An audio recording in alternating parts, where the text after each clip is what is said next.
قبولیت کے لیے بآواز اکبر صلی اللہ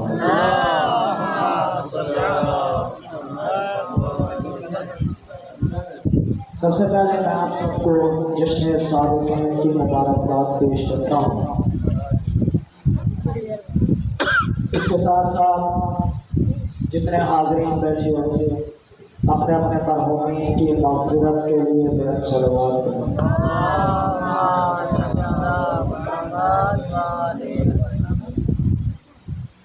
اپنے مرحومین کی بلندی درجات کے لیے بلند صلوات کریں۔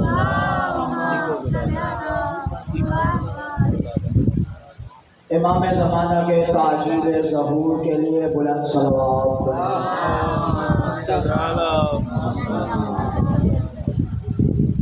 ماشاء اللہ ولا حول ولا قوت الا باللہ العلی العظیم۔ اعوذ باللہ من الشیطان اللعین الرجیم۔ بسم اللہ الرحمن الرحیم۔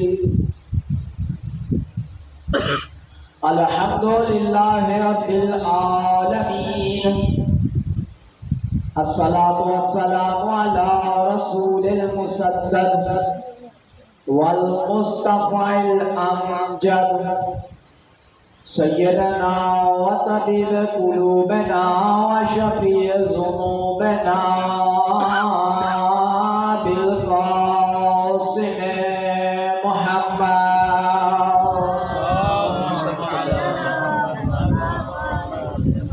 وآلہ الطیبین الطاہرین المعصومین الذین اذهب اللہ عنہم الرجس وطہرہم تطہیرا۔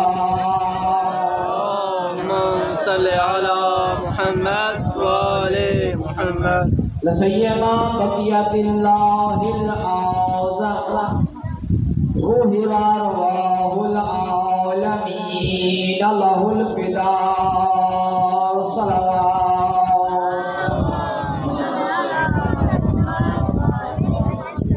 ولعنۃ اللہ علی اعدائہم اجمعین من یوم عداوتہم الی ابد الآبدین۔ اما بعد فقد قال الحمید فی فرقان المجید وقولہ الحق۔ بسم اللہ الرحمن الرحیم۔ وما ارسلناک الا رحمتا للعالمین۔ بلند صلوات۔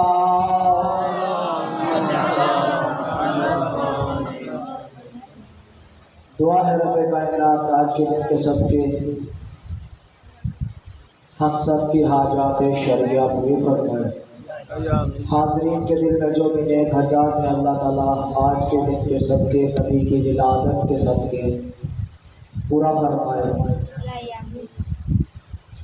جتنے جتنے مریض ہیں میرے اللہ کو شفائے کاملہ عاجلہ عطا فرمائے۔ حاضرین کے مرحومین کی مغفرت فرمائے۔ دعا ہے رب کائنات آج کے دن کے سب کے امام زمانہ کے ظہور میں تاجیل فرمائے۔ تاجیل ظہور امام زمانہ بلند صلوات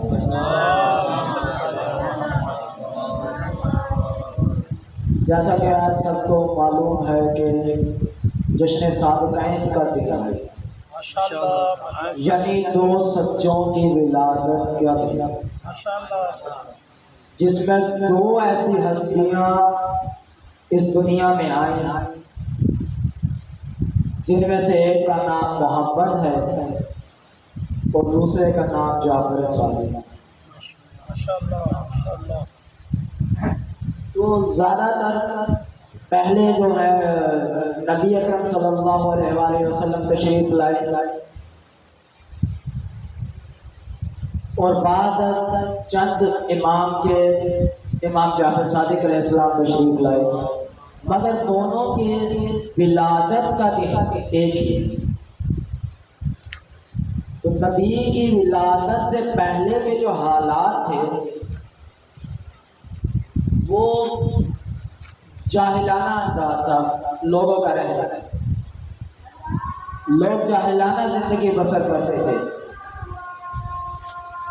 کچھ لوگ آگ کی پوجا کرتے تھے، کچھ لوگ سورج کی پوجا کرتے تھے، کچھ لوگ چاند کی پوجا کرتے تھے، کچھ لوگ سانپوں کی پوجا کرتے تھے، امیر لوگ غریبوں پہ ظلم کرتے تھے، بڑے لوگ چھوٹوں پر شفقت نہیں کیا کرتے تھے، دور جہالت کی زندگی بسر کر رہے تھے یہ لوگ کہ اللہ نے رحمت للعالمین کو بھیجا۔ جیسا کہ میں نے آپ کے سامنے آیت کریمہ پڑھنے کا شرف حاصل کیا ہے کہ وَمَا أَرْسَلْنَاكَ إِلَّا رَحْمَةً لِلْعَالَمِينَ، کہ ہم نے آپ کو دونوں جہانوں کے لیے رحمت بنا کر بھیجا، عالمین کے لیے رحمت بنا کر بھیجا۔ کچھ لوگ انتظار میں تھے اس زمانہ جاہلیت میں کہ کوئی عالم منجی بشریت آئے گا اور ہماری ہدایت کرے گا۔ یعنی نبی کا وجود اس دور میں لوگوں کے لیے رحمت تھا، بلکہ صرف اس دور میں نہیں، پوری دنیا کے لیے اللہ تعالیٰ نے نبی کو رحمت للعالمین بنا کر بھیجا۔ سبحان اللہ، ماشاءاللہ۔ نبی آئے، لوگوں کو سیدھا راستہ دکھایا، لوگوں کو اللہ کی طرف بلایا، جو زردشت تھے ان کو خدا وحدانیت کی عبادت کرنے کے لیے طرف مشغول کیا، جو سانپ کی پوجا کرتے تھے ان کو اللہ کی پوجا کرنے کا حکم دیا، اللہ کی عبادت کرنے کا حکم دیا، یعنی لوگوں کو ایک اللہ کے سائے میں جمع ہونے کا حکم دیا۔ نبی آئے، اللہ سے وحی لے کر لوگوں تک پہنچائی، لوگوں کی ہدایت کی اور لوگ ہدایت کی طرف آئے۔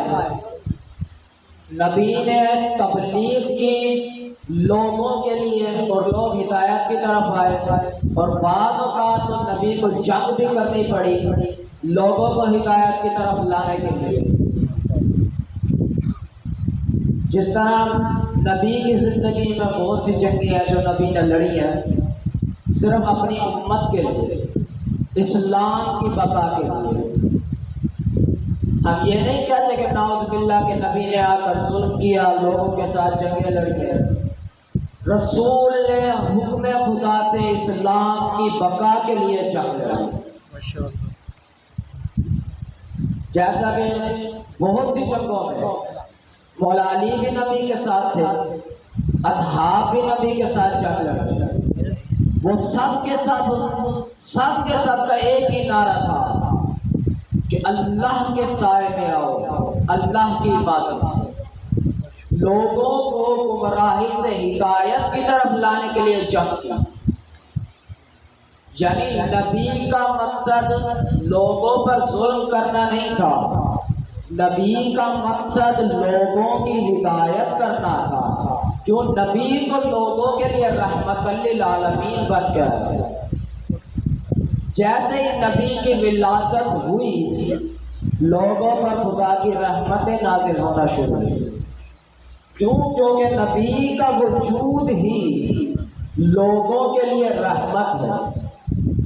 نبی آئے، لوگوں کے لیے رحمتیں نازل ہوئی، نبی نے ہدایت کی طرف بلایا لوگوں کو، لوگ اسلام لائے، بہت سے لوگ فلاح پا گئے اور بہت سے لوگ کافر ہو کر ہلاک ہو گئے، بہت سے لوگ نبی کے ہاتھوں جنگوں میں بیدار ہوتے گئے اور بہت سے لوگ نبی کے حامی و مددگار ہو کر نبی کے ساتھ جنگ لڑتے رہے۔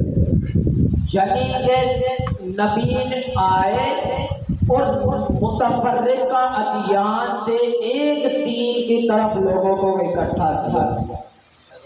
نبی نے صرف دو راستے دکھائے، ایک صراط المستقیم جو اللہ کی طرف راستہ جاتا ہے اور دوسرا شیطان کا راستہ۔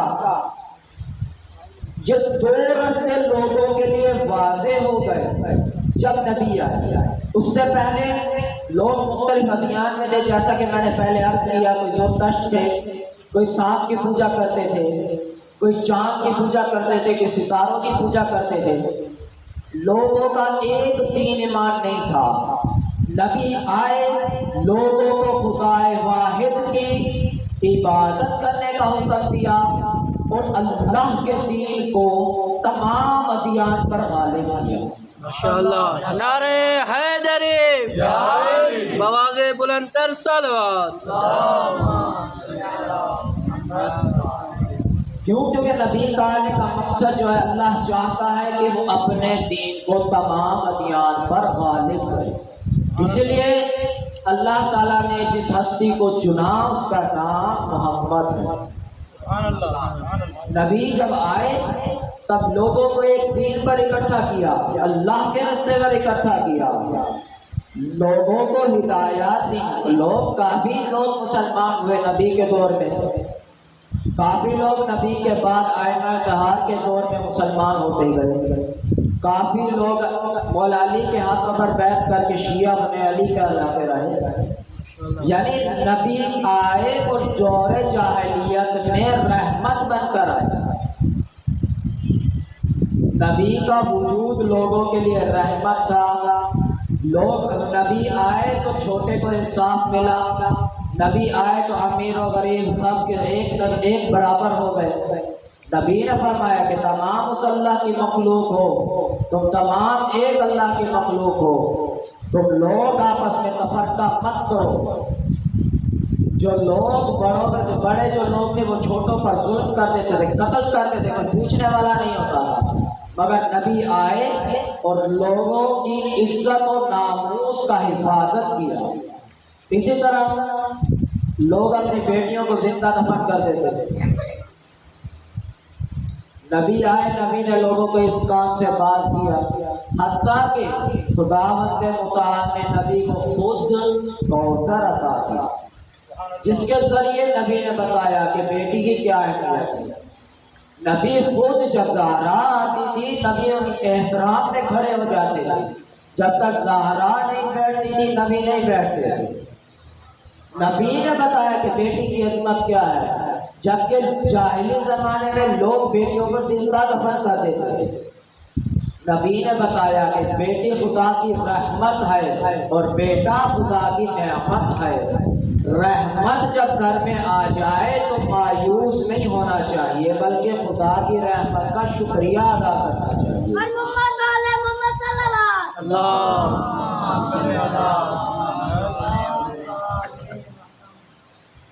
اسی طرح نبی نے بہت سے لوگوں کی ناموس کو بچایا، جو چھوٹے تھے ان کو بڑوں کی نزدیک برابر کیا، جو امیر تھے ان کو غریبوں کی نظر میں برابر کیا، یعنی کہ تمام امیر و غریب، عرب و عجم نبی کی نظر میں برابر تھے، تمام ایک دین کے پیروکار بنے تو فلاح پا گئے۔